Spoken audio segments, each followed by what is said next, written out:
Today I wanted to talk to you guys about the end of the world, which a lot of people are saying is going to happen the 21st of December. I think every year it seems like there's a new theory, and it's funny because it plays on the human tendency to be paranoid. I think I'm self-aware enough to know that when I'm paranoid now. I think at 30, it really solidified that ability to detach myself from my situation that I'm in, because my Saturn return was pretty shitty.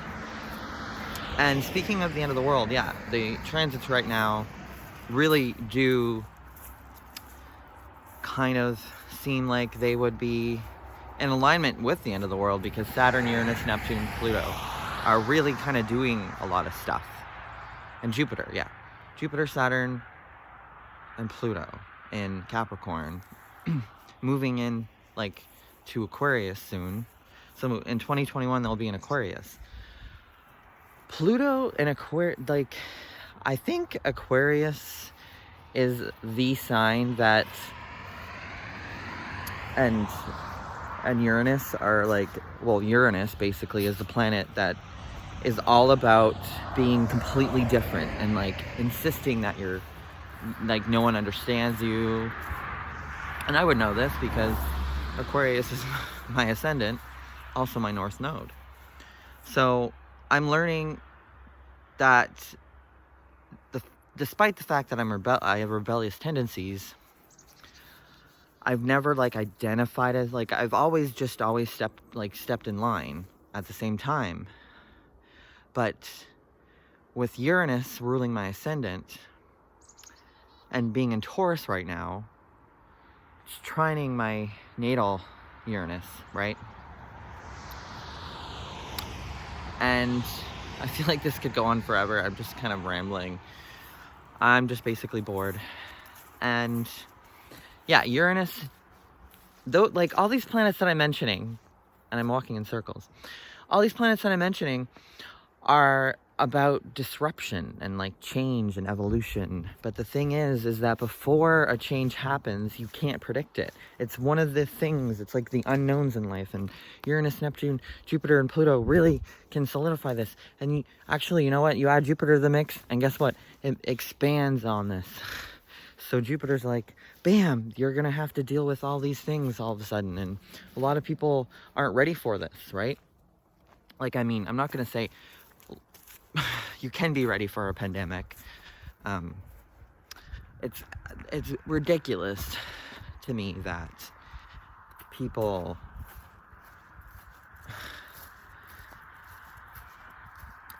we're so small-minded, and I think the assumption that a lot of people make is, people that aren't Saturn ruled, is that we overstep our boundaries when it comes to being a species on this planet.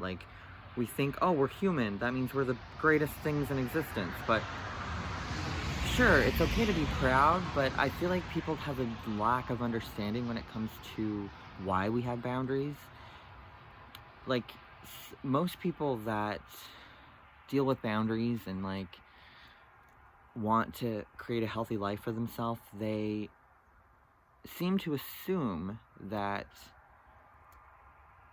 doing that is good without questioning why.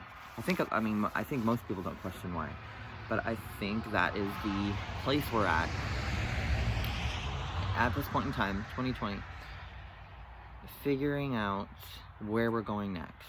It's we're summing everything up, and most of the time we don't have to do stuff like this. We kind of just go through our daily lives without having to question anything. But I guess every 100 years there's a pandemic, and it seems so alien to us because before this, everyone alive right now haven't dealt with one, but it seems like every generation has to deal with one. So that made me think, like, okay, do these planets line up in a similar way every 100 years or what? But basically, it really is, you could say it's the age of Aquarius coming in, with Uranus being in Taurus.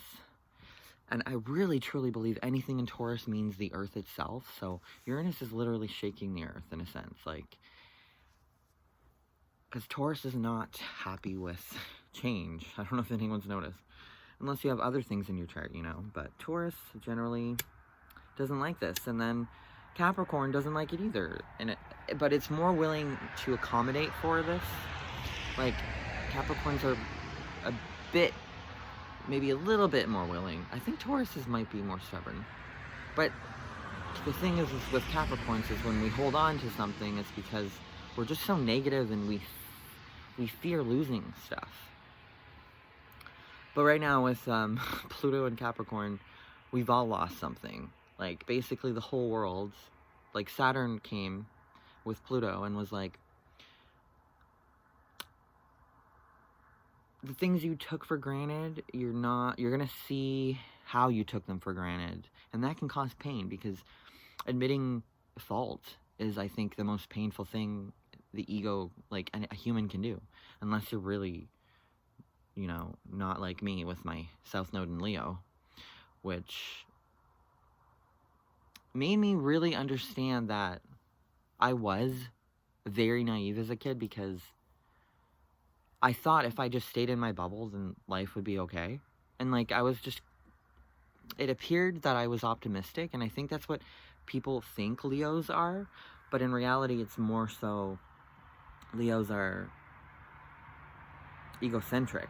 And that's not really optimistic. That just means they'll do anything to make themselves look good. So they're going to make themselves look happy all the time, most of the time. A lot of Leos will do this. But yeah, but there's faults in that. But I mean, like, right now, these planets are completely not only changing the world at large, but I feel like a lot of Capricorns like me are going through so many just changes on a personal, deep level that we never thought were possible. It's kind of like, oh, we had our plans, and then God was like, oh, no. And I'm, you know, extremely grateful, because I'm starting to realize it's my responsibility as a person on the earth to bring about the change that I want to see. Like, a lot of people say that, be the change you want to see in the world. And you know what? We're going to have to be, because like, there's no other option anymore. You have, like, in the age of Aquarius, you're going to have to be authentic. If you have an opinion that you don't think other people will approve of, well, I'm sorry, Leos, but it's the age of Aquarius, and people are going to have opinions. There's going to, like, right now there's riots going on. There are people clashing because they believe that their opinion is more important than life itself, and that is the problem, because they both can live hand in hand. And that's something that I've always wanted to help people understand, is that things don't need to be so simple. Like, a lot of people can't grasp that, like, basically our future could be something completely different than what we, in this moment, would want to predict. But it's better that way, because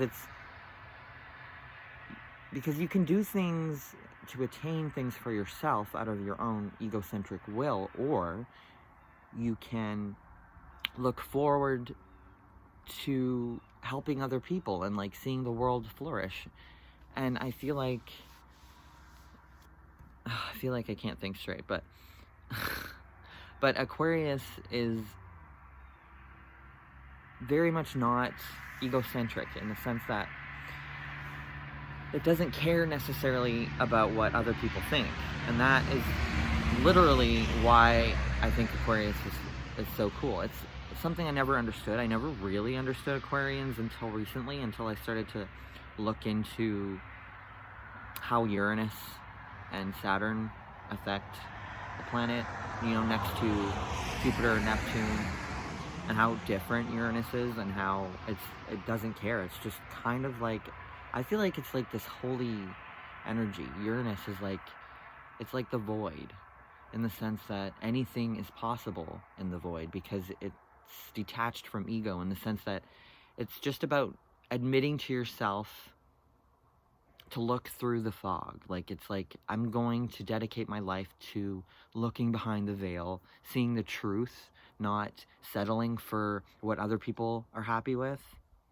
Because in this whole world, that's what we do as a species, really, in the last 2,000 years, is we've just kind of been drifting along, and, you know, one person will be like, oh, I'm gonna do this, I guess, and then another person will see that person do that, and then, you know, it builds momentum, and people get swept up in the current, and we're leaving that. There's no current anymore. There's more, I'm creating my own way. So if you want to make a YouTube channel, if you want to, it's like, for me, I've always had a thirst to be more authentic, but now, with all this Aquarius energy going on that's about to happen, like, it's been building up.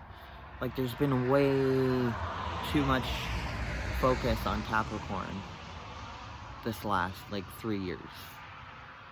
And, like, South Node was in Capricorn, along with just 3 major planets that are just so heavy, intense energy. And now, finally, we're going to go to an air sign. And I find that's the strangest transition from Earth to air, because Earth people are materialistic, pessimistic. Air people are detached and communicative. So they focus on looking for progression, like progressiveness. Like, I think that's the best thing we can have in this world, is air. Anyway. Alright, well, thank you for watching. I hope I gave you guys something to think about, at least.